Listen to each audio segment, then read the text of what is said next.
In this video, we'll be reviewing the stages of the cell cycle for you and just kind of adding a couple extra important details that we didn't really talk about too much in the last video.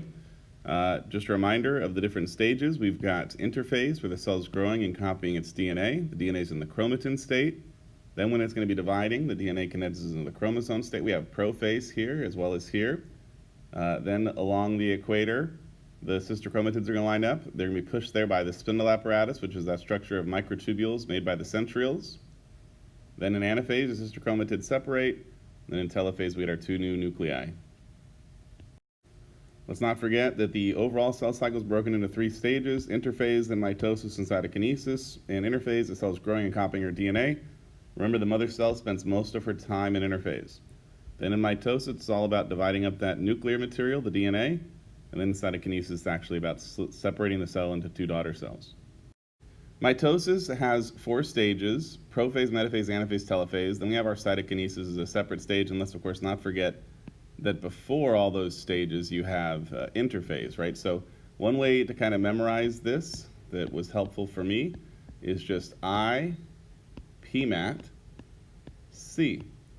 I, PMAT, C. If you can just kind of like think of that, I, PMAT, C, interphase, prophase, metaphase, anaphase, telophase, cytokinesis. I, PMAT, C. If you say that to yourself a few times, you should hopefully be able to memorize that. Interphase, then prophase, metaphase, anaphase, telophase, cytokinesis. And of course, if you remember those hand motions that were taught along with you in class, if you kind of think about those as you're reviewing that, that should be very helpful.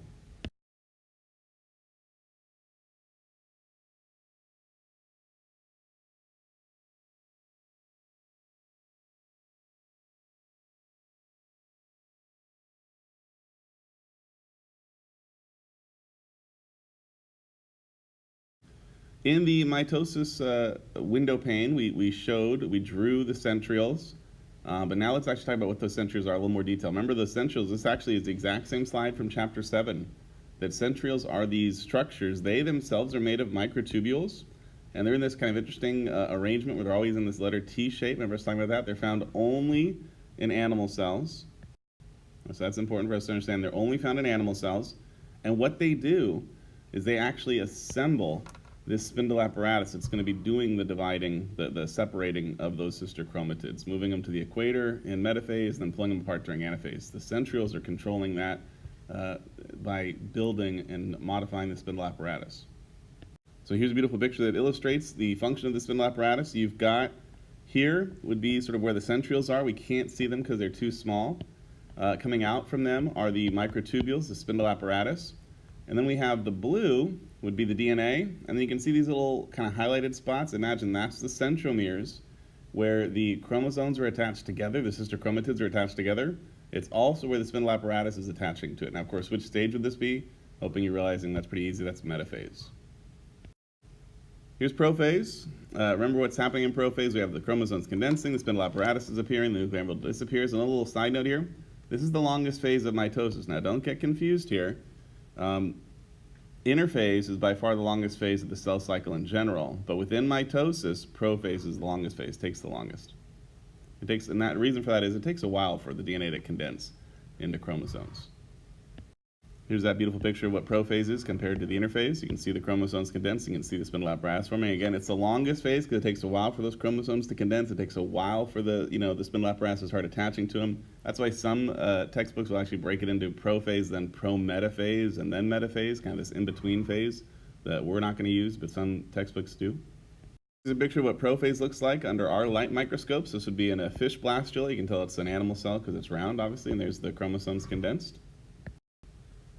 Metaphase, then, the chromosomes attach to the spindle apparatus and line up along the equator. Here's a beautiful picture of what it looks like under our fluorescent microscope. You've got these sister chromatids lined up along the equator. You can see the spindle apparatus there. Again, you can't see the centrioles because they're too small, but we know they'd be here. Here's what it looks like under the light microscope, again, with our fish blastula. And you can see, again, you can't really see where the centrioles are, but you know generally where they would be, kind of anchoring this intricate spindle apparatus. And you can see then the activity of the spindle apparatus moving these sister chromatids to the equator. Anaphase, then, the sister chromatids are separated. This is the shortest phase of mitosis. We'll see in a video in a minute here just how quick it happens. It happens incredibly quickly. So once these sister chromatids are no longer attached together, They're pulled very quickly to the opposite poles where the two new nuclei will form. Here's what it looks like under our fluorescent microscope. Here's what it looks like under our light microscope. And then we're into telophase. What's happening in telophase is the DNA, now that it's arrived at the poles where the two new nuclei are going to start to form, the two nuclear membranes start to appear, and the DNA begins to uncoil back into chromatin, and the spindle apparatus starts to disassemble. Now, why would that be? Well, of course, it's accomplished its mission. It's separated the DNA. We no longer need it. If you think about, how is it able to be assembled and then disassembled? Well, remember, it's a structure made of microtubules, and of course, microtubules are made of that tubulin protein, and so now the microtubules are just being broken down into that tubulin protein. This is what it looks like under the fluorescent microscope. You can see our two new nuclei are starting to form here. See the spindle apparatus is starting to disappear. That's what it looks like under our light microscope with the fish blastula. Again, you can see kind of peanut shape with the two new nuclei forming. You can see that this separation is going to be getting right there. Look at our two new daughter cells. Now we look into cytokinesis. Now, cytokinesis is different depending on which kind of cell we're talking about. Animal cells, because they lack a cell wall, what happens is you get what's called a contractile ring of microfilaments.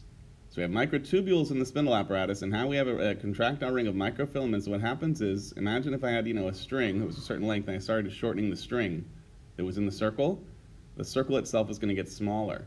And that's what happens. So it contracts, hence contractile ring, and as it gets smaller and smaller, it's essentially pinching these two daughter cells apart, and you get two new daughter cells.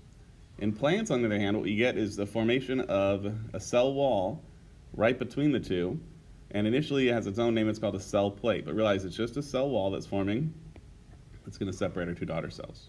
So the difference is really because the plant cells have a cell wall and the animal cells do not. I like this picture a lot. It shows us a representation of what the cell kind of looks like as far as, like a cartoonish one, and then it shows you what an actual photograph from a regular light microscope looks like. So interphase, you can see the nucleus. You can't really see the DNA because it's just sort of in there. Then in prophase, we can start to see that the nucleus is disappearing and the DNA is very clearly condensed into these stringy chromosomes. Then it's sort of our late prophase, and some textbooks would call this prometaphase. Then you get into metaphase, where the chromosomes are actually lined up along the equator, anaphase, where they're pulled apart, then telophase, where we get our new nuclei. You also have these photos on your study guide. Here's the cartoonish version of what's happening in your plant cells, and then here's photographs of what it looks like under a microscope. And let's go ahead and try to name these as we go along. This first one would be interphase. So it's interphase there. The second one then would be, if you think about it, if you just remember IPMAT-C, you'll know it. Or if you can just recognize the picture, the second one would be prophase. And then after that one, of course, comes metaphase. Then after that comes anaphase. And then finally telophase, and they're not showing a cytokinesis, but we know that it would be after that cytokinesis where you get the separation. I'm going to show you a video now of cell division, and as we're watching this, I want us just to realize this is taken with a different kind of microscope we don't have to worry about, but what's cool is it's essentially 2 hours of time that this person was able to film and then compress into, I think the video is maybe like 45 seconds, and we'll see all these stages that we talked about. It's going to actually start us off in prophase. So we've got the cell here, and let's go and start this video. You can see it's in prophase. We can tell it's already in cell division because the chromosomes have condensed. The nucleus is starting to disappear. Now we can't see the spindle apparatus, but we're going to start to realize when the chromosomes are attaching to the spindle apparatus, we'll start to see them kind of move around. So there we go. So this would be, some books again will call this prometaphase. We're still in prophase. Remember, prophase is the longest phase. We're not quite in metaphase yet. Again, this is still prophase. You can see that the chromosomes still aren't quite totally lined up along the equator. Now I'd say we'd call this metaphase. Chromosomes have aligned along the equator. Now again, remember, anaphase is the fastest phase, so watch how fast anaphase occurs. There's anaphase, and we're already immediately into telophase, and then cytokinesis as the cell separates. Let's go ahead and watch that again one more time real quickly here. So we're in prophase. Again, gives you an idea for how long this is taking. Remember, this is about 2 hours compressed into a short period of time here. Prophase. Nucleus is disappearing, centrioles and spindle apparatus are forming. Spindle apparatus is going to start doing its thing.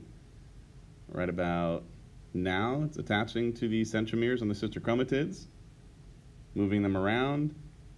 Chromosomes are starting to line up along the equator. And we're getting into metaphase just about now. And again, watch how fast anaphase occurs as these sister chromatids separate. Right there's anaphase, now telophase, and then cytokinesis. Isn't that cool that we can see that? Pretty amazing. And of course, both those cells will go into interphase. You can see the chromosomes are starting to relax back into chromatin, and we're into interphase. Those cells are now the mother cells growing, and then they're going to cell divide. So hopefully that was helpful for you. So just a quick review of what we learned in this video and a chance for you to actually see it for yourself. And I hope that was helpful. I'll see you next time.